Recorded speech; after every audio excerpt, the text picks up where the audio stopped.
Subsection 1.4.4 2000s. The Beatles 1, a compilation album of the band's British and American #1 hits, was released on 13 November 2000. It became the fastest-selling album of all time, with 3.6 million sold in its first week and 13 million within a month. It topped albums charts in at least 28 countries, including the UK and US. As of April 2009, the compilation had sold 31 million copies globally and was the best-selling album of the decade in the United States. Harrison died from metastatic lung cancer in November 2001. McCartney and Starr were among the musicians who performed at the Concert for George, organized by Eric Clapton and Harrison's widow, Olivia. The tribute event took place at the Royal Albert Hall on the first anniversary of Harrison's death. In addition to songs he composed for the group and during his solo career, the concert included a celebration of Indian classical music, which had significantly influenced Harrison. In 2003, Let It Be, Naked, a reconceived version of the Let It Be album, with McCartney supervising production, was released. One of the main differences with the Spector-produced version was the omission of the original string arrangements. It was a top 10 hit in both Britain and America. The U.S. album configurations from 1964 to 65 were released as box sets in 2004 and 2006. The Capitol albums, Volume 1 and Volume 2, included both stereo and mono versions based on the mixes that were prepared for vinyl at the time of the music's original American release.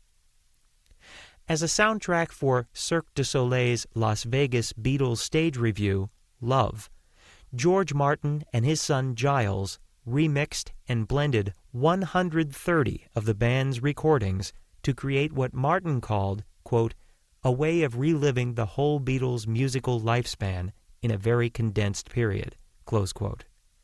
The show premiered in June 2006, and the Love album was released that November, when McCartney discussed his hope that Carnival of Light, a 14-minute experimental recording made at Abbey Road in 1967, would receive an official release. A rare live performance involving two ex-Beatles took place in April 2009 at a benefit concert organized by McCartney at New York's Radio City Music Hall, where he was joined by Starr for 3 songs. On 9 September 2009, the Beatles' entire back catalog was reissued following an extensive digital remastering process that lasted 4 years.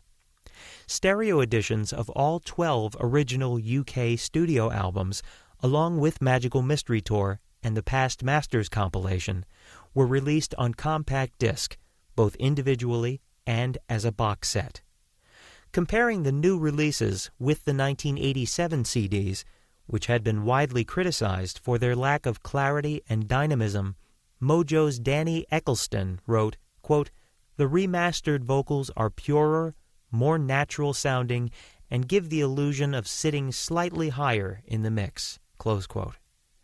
A second collection, The Beatles in Mono, included remastered versions of every Beatles album released in true mono, along with the original 1965 stereo mixes of Help and Rubber Soul, which Martin had remixed for the 1987 editions. The Beatles Rock Band, a music video game in the Rock Band series, was issued on the same day.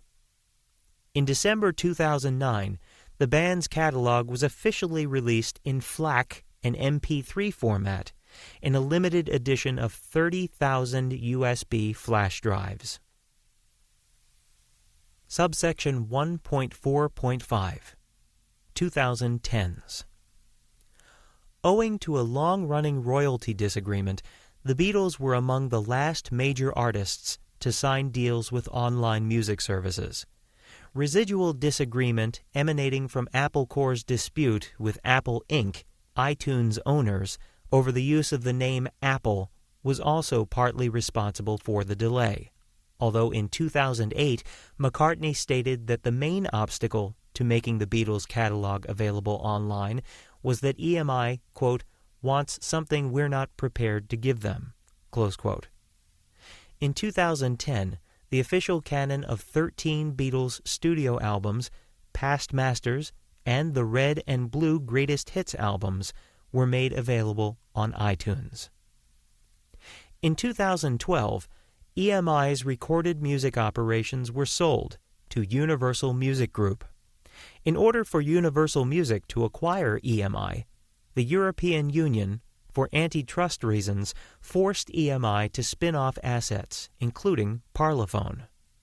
Universal was allowed to keep the Beatles' recorded music catalog, managed by Capitol Records under its Capitol Music Group division. Also, in 2012, the entire original Beatles album catalog was reissued on vinyl, available either individually or as a box set.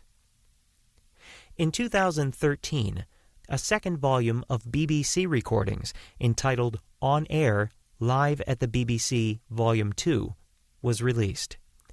December of that year saw the release of another 59 Beatles recordings on iTunes. The set, titled The Beatles Bootleg Recordings, 1963, had the opportunity to gain a 70-year copyright extension, conditional on the songs being published at least once before the end of 2013. Apple Records released the recordings on 17 December to prevent them from going into the public domain and had them taken down from iTunes later that same day.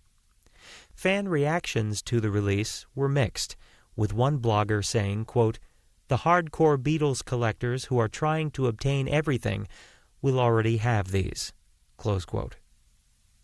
On 26 January 2014, Paul McCartney and Ringo Starr performed McCartney's Queenie Eye in Los Angeles at the 56th Annual Grammy Awards, held in the Los Angeles Convention Center's West Hall.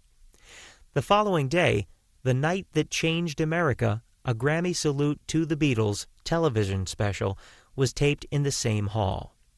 It aired on 9 February, the exact date of, and at the same time and on the same network as, the original broadcast of the Beatles' first U.S. television appearance on The Ed Sullivan Show 50 years earlier.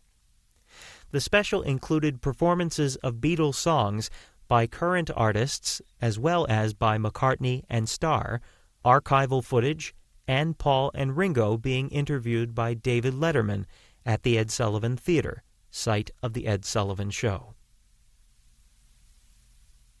Part 2. Musical Style and Development. Lennon-McCartney. In Icons of Rock, an encyclopedia of the legends who changed music forever, Scott Schinder and Andy Schwartz describe the Beatles' musical evolution.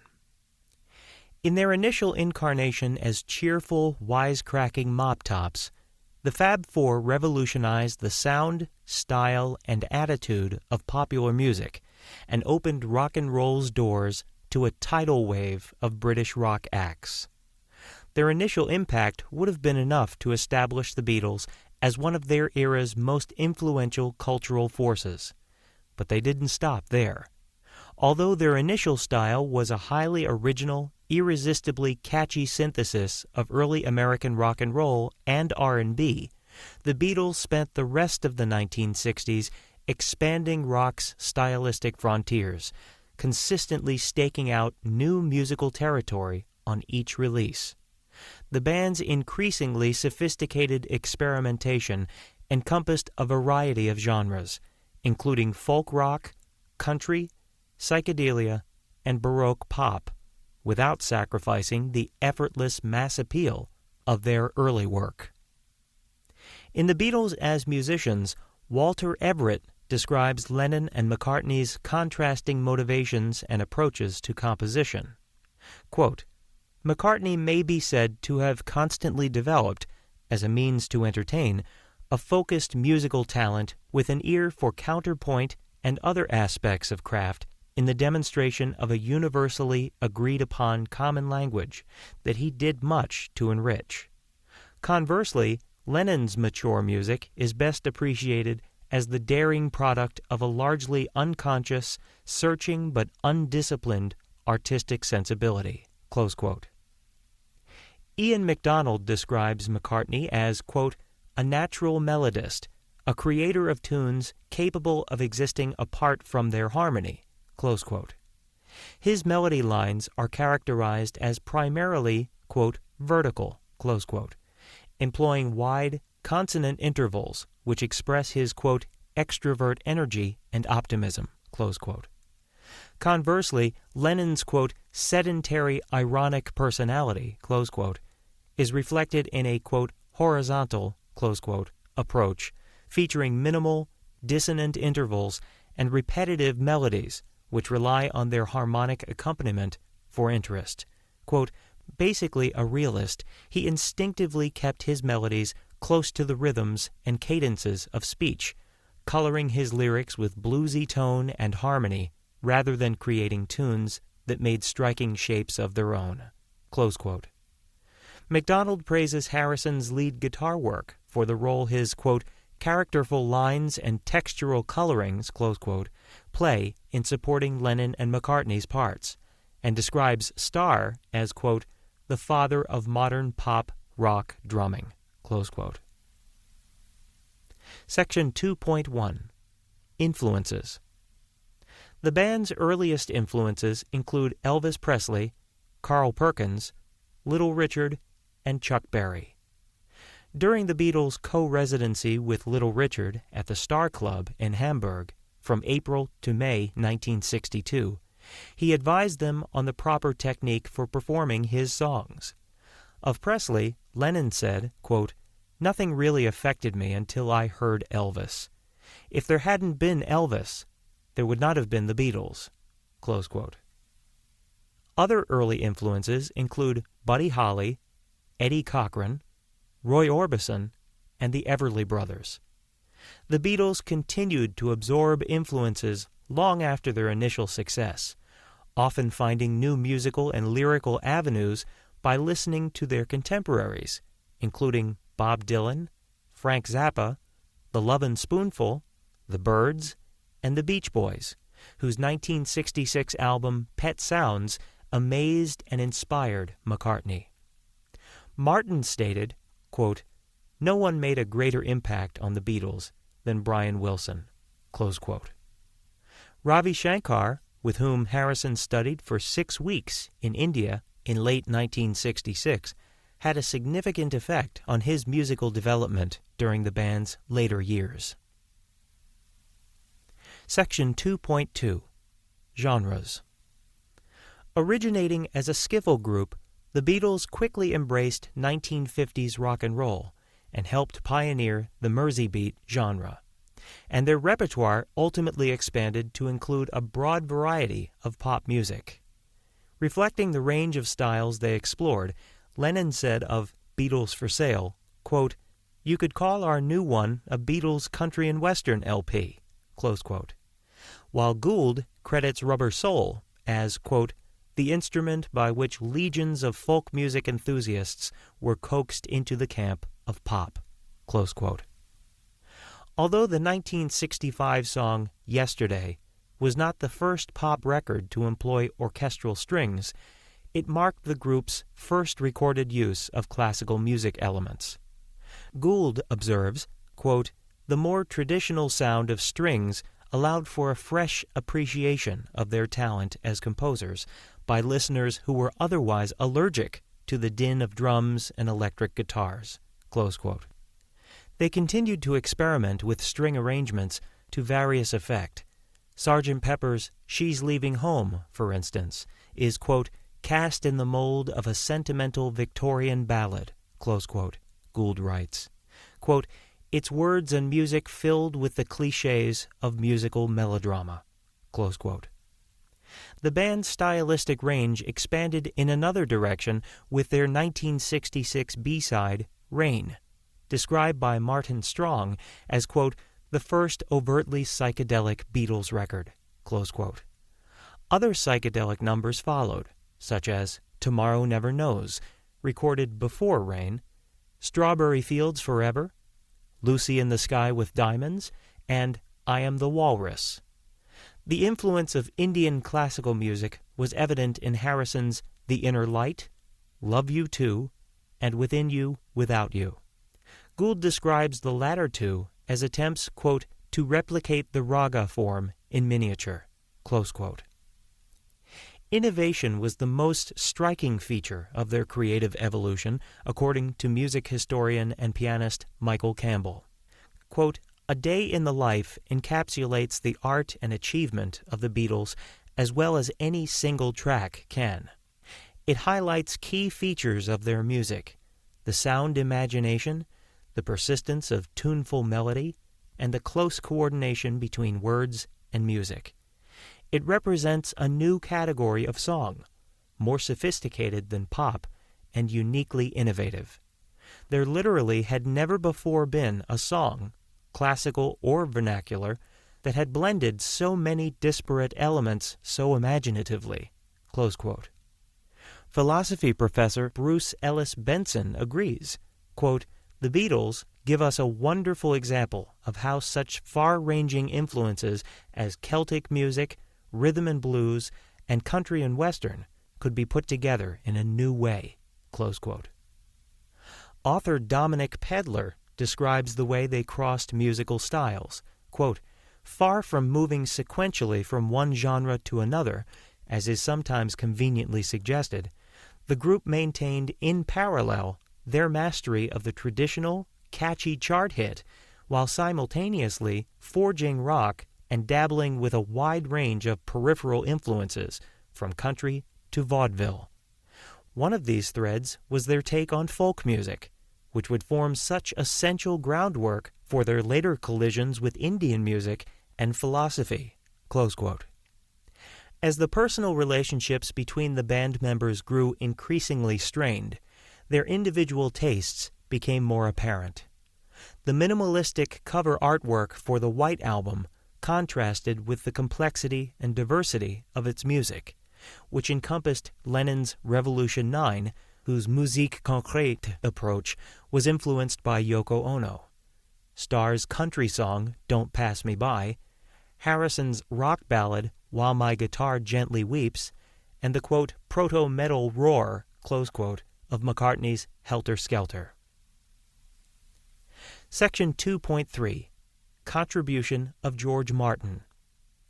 George Martin's close involvement in his role as producer made him one of the leading candidates for the informal title of the, quote, fifth Beatle, close quote. He applied his classical music training in various ways and functioned as, quote, an informal music teacher, close quote, to the progressing songwriters, according to Gould. Martin suggested to a skeptical McCartney that the arrangement of Yesterday should feature a string quartet accompaniment, thereby introducing the Beatles to a, quote, hitherto unsuspected world of classical instrumental color, close quote, in MacDonald's description. Their creative development was also facilitated by Martin's willingness to experiment in response to their suggestions, such as adding, quote, something Baroque, close quote, to a particular recording. In addition to scoring orchestral arrangements for recordings, Martin often performed on them, playing instruments including piano, organ, and brass. Collaborating with Lennon and McCartney required Martin to adapt to their different approaches to songwriting and recording. MacDonald comments, quote, while he worked more naturally with the conventionally articulate McCartney, the challenge of catering to Lennon's intuitive approach generally spurred him to his more original arrangements, of which Being for the Benefit of Mr. Kite is an outstanding example, close quote. Martin said of the two composers' distinct songwriting styles and his own stabilizing influence, compared with Paul's songs, all of which seemed to keep in some sort of touch with reality, John had a psychedelic, almost mystical quality. John's imagery is one of the best things about his work. Tangerine trees, marmalade skies, cellophane flowers, I always saw him as an oral Salvador Dali, rather than some drug-ridden record artist. On the other hand, I would be stupid to pretend that drugs didn't figure quite heavily in the Beatles' lives at that time. They knew that I, in my schoolmasterly role, didn't approve. Not only was I not into it myself, I couldn't see the need for it, and there's no doubt that, if I too had been on dope, Pepper would never have been the album it was. Perhaps it was the combination of dope and no dope that worked. Who knows? Harrison echoed Martin's description of his stabilizing role. Quote, "I think we just grew through those years together, him as the straight man and us as the loonies, but he was always there for us to interpret our madness. We used to be slightly avant-garde on certain days of the week, and he would be there as the anchor person to communicate that through the engineers and on to the tape." Close quote. Section 2.4. In the Studio. See also the Beatles' recording technology. Making innovative use of technology while expanding the possibilities of recorded music, the Beatles urged experimentation by Martin and his recording engineers. Seeking ways to put chance occurrences to creative use, accidental guitar feedback, a resonating glass bottle, a tape loaded the wrong way round so that it played backwards, any of these might be incorporated into their music. Their desire to create new sounds on every new recording, combined with Martin's arranging abilities and the studio expertise of EMI staff engineers Norman Smith, Ken Townsend, and Jeff Emmerich, all contributed significantly to their records, from Rubber Soul, and especially Revolver, onwards. Along with innovative studio techniques such as sound effects, unconventional microphone placements, tape loops, double tracking, and vari-speed recording, the Beatles augmented their songs with instruments that were unconventional in rock music at the time. These included string and brass ensembles, as well as Indian instruments such as the sitar in Norwegian Wood and the svarmandal in Strawberry Fields Forever. They also used early electronic instruments, such as the mellotron, with which McCartney supplied the flute voices on the Strawberry Fields intro, and the claveline, an electric keyboard that created the unusual oboe-like sound on Baby, You're a Rich Man. Part 3. Legacy. See also the Beatles' influence on popular culture. Former Rolling Stone associate editor Robert Greenfield compared the Beatles to Picasso as, quote, artists who broke through the constraints of their time period to come up with something that was unique and original. In the form of popular music, no one will ever be more revolutionary, more creative, and more distinctive. Close quote. They not only sparked the British invasion of the U.S., they became a globally influential phenomenon as well.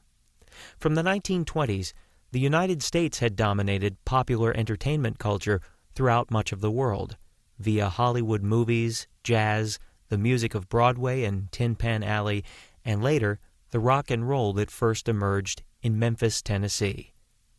Their musical innovations and commercial success inspired musicians worldwide. Many artists have acknowledged the Beatles' influence and enjoyed chart success with covers of their songs. On radio, their arrival marked the beginning of a new era. In 1968, the program director of New York's WABC radio station forbade his DJs from playing any pre-Beatles music, marking the defining line of what would be considered oldies on American radio. They helped to redefine the album as something more than just a few hits padded out with filler, and they were primary innovators of the modern music video. The Shea Stadium show with which they opened their 1965 North American tour attracted an estimated 55,600 people, then the largest audience in concert history. Spitz describes the event as a, quote, major breakthrough, a giant step toward reshaping the concert business, close quote. Emulation of their clothing and especially their hairstyles, which became a mark of rebellion, had a global impact on fashion. According to Gould, the Beatles changed the way people listened to popular music and experienced its role in their lives. From what began as the Beatlemania fad, the group's popularity grew into what was seen as an embodiment of socio-cultural movements of the decade. As icons of the 1960s counterculture, Gould continues, they became a catalyst for bohemianism and activism in various social and political arenas, fueling movements such as women's liberation, gay liberation, and environmentalism. According to Peter Lavazzoli, after the More Popular Than Jesus controversy in 1966, the Beatles felt considerable pressure to say the right things and, quote, began a concerted effort to spread a message of wisdom and higher consciousness, close quote. Part 4. Awards and Achievements. See also List of awards and nominations received by the Beatles. In 1965, Queen Elizabeth II appointed Lennon, McCartney, Harrison, and Starr members of the Order of the British Empire, MBE. The film Let It Be, 1970, won the 1971 Academy Award for Best Original Song Score. The recipients of 7 Grammy Awards and 15 Ivor Novello Awards, the Beatles have been awarded 6 Diamond albums, as well as 24 multi-platinum albums, 39 platinum albums, and 45 gold albums in the United States. In the UK, the Beatles have 4 multi-platinum albums, 4 platinum albums, 8 gold albums, and 1 silver album. They were inducted into the Rock and Roll Hall of Fame in 1988. The best-selling band in history, the Beatles have sold between 600 million and, at EMI estimates, over 1 billion units worldwide. They have had more number 1 albums on the British charts, 15, and sold more singles in the UK, 21.9 million, than any other act. In 2004, Rolling Stone ranked the Beatles as the best artist of all time. They ranked number 1 on Billboard magazine's list of the all-time most successful Hot 100 artists, released in 2008 to celebrate the U.S. singles chart's 50th anniversary. As of 2014, they hold the record for most number 1 hits on the Billboard Hot 100, with 20. The Recording Industry Association of America certifies that the Beatles have sold 178 million units in the U.S., more than any other artist. They were collectively included in Time magazine's compilation of the 20th century's 100 most influential people. In 2014, they received the Grammy Lifetime Achievement Award. Part 5. Members. Further information. List of members of bands featuring members of the Beatles. Principal members. John Lennon. Vocals, guitar, keyboards. 1960 to 1969. Paul McCartney. Vocals, bass guitar, guitar, keyboards, drums. 1960 to 1970. George Harrison. Guitar, vocals. 1960 to 1970. Ringo Starr. Drums, percussion, vocals. 1962 to 1970. Early members. Pete Best. Drums, vocals. 1960 to 1962. Stuart Sutcliffe. Bass guitar, vocals. 1960 to 1961.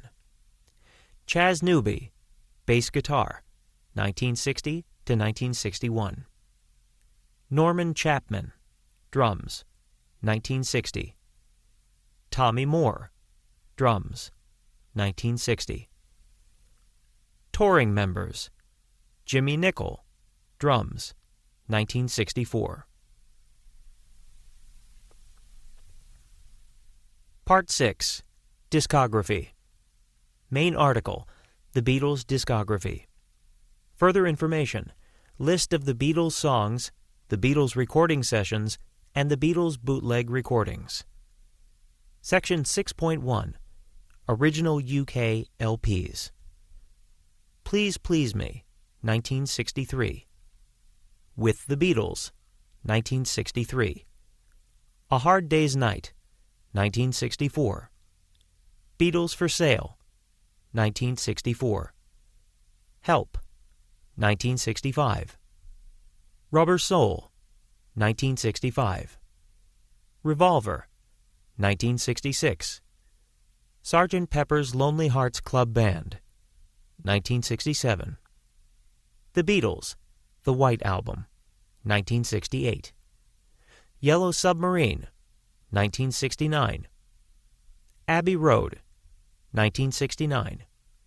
Let It Be, 1970.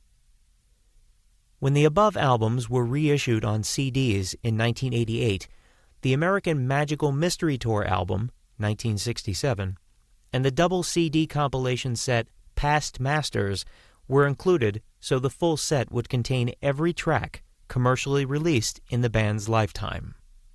See also John Lennon discography, Paul McCartney discography, George Harrison discography, Ringo Starr discography, collaborations between ex-Beatles.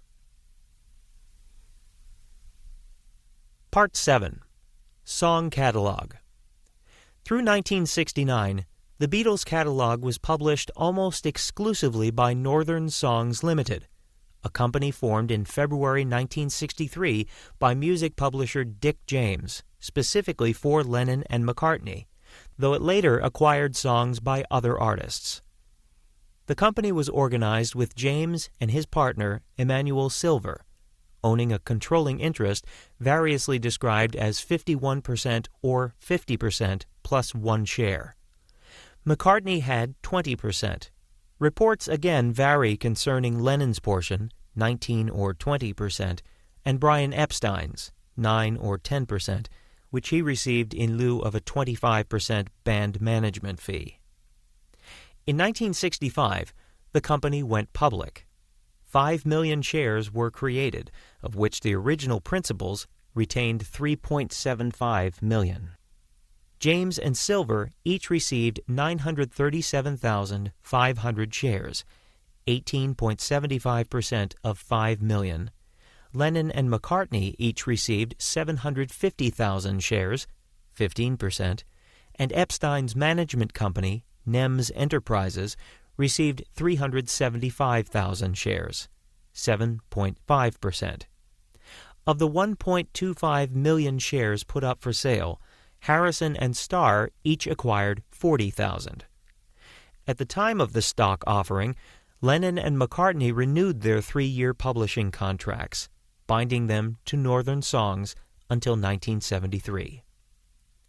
Harrison created Harrisongs to represent his Beatles compositions, but signed a 3-year contract with Northern Songs that gave it the copyright to his work through March 1968, which included Taxman and Within You, Without You. The songs on which Starr received co-writing credit before 1968, such as What Goes On and Flying, were also Northern Songs copyrights. Harrison did not renew his contract with Northern Songs when it ended, signing instead with Apple Publishing, while retaining the copyright to his work from that point on. Harrisongs thus owns the rights to his later Beatles songs, such as While My Guitar Gently Weeps and Something. That year as well, Starr created Startling Music, which holds the rights to his Beatles compositions Don't Pass Me By and Octopus's Garden. In March 1969, James arranged to sell his and his partner's shares of Northern Songs to the British broadcasting company Associated Television, ATV, founded by impresario Lou Grade, without first informing the Beatles. The band then made a bid to gain controlling interest by attempting to work out a deal with a consortium of London brokerage firms that had accumulated a 14% holding. The deal collapsed over the objections of Lennon, who declared, quote, I'm sick of being fucked about by men in suits sitting on their fat arses in the city." Close quote.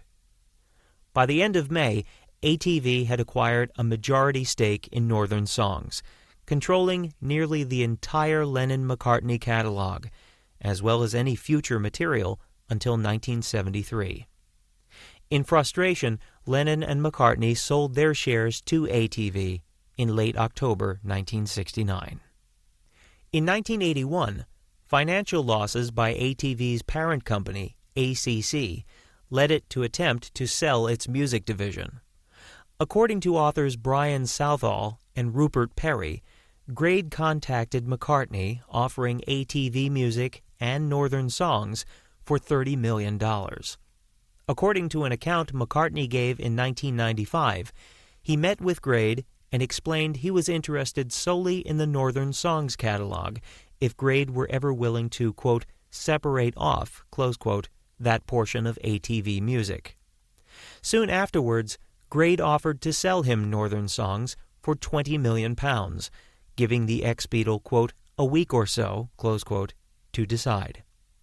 By McCartney's account, he and Ono countered with a £5 million bid that was rejected.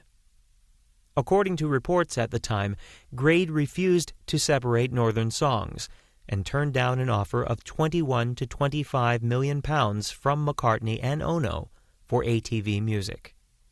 In 1982, ACC as a whole was sold to Australian business magnate Robert Holmes à Court for £60 million. 3 years later, Michael Jackson purchased ATV for a reported $47.5 million. The acquisition gave him control over the publishing rights to more than 200 Beatles songs, as well as 40,000 other copyrights. In 1995, in a deal that earned him a reported $110 million, Jackson merged his music publishing business with Sony, creating a new company, Sony ATV Music Publishing, in which he held a 50% stake. The merger made the new company, then valued at over $500 million, the third largest music publisher in the world. Despite the lack of publishing rights to most of their songs, Lennon's estate and McCartney continued to receive their respective shares of the writer's royalties, which together are 33.33% of total commercial proceeds in the U.S., and which vary elsewhere around the world between 50 and 55%. Two of Lennon and McCartney's earliest songs, Love Me Do and P.S. I Love You, were published by an EMI subsidiary, Ardmore and Beechwood, before they signed with James. McCartney acquired their publishing rights from Ardmore in the mid-1980s, and they are the only two Beatles songs owned by McCartney's company, MPL Communications. The Beatles. Background information. Origin: Liverpool, England, United Kingdom. Genres: rock, pop. Years active: 1960 to 1970. Labels: Parlophone, Swan, VJ, Capitol, United Artists, Apple. Associated acts: The Quarrymen, Billy Preston, Badfinger, Jackie Lomax, Plastic Ono Band. Website: thebeatles.com. Past members: John Lennon, Paul McCartney, George Harrison, Ringo Starr. See Members section for others. This sound file and all text in the article are licensed under the Creative Commons Attribution Share-alike 3.0 Unported license, available at http://licenses/by-sa/3.0. The Beatles, that's all, folks.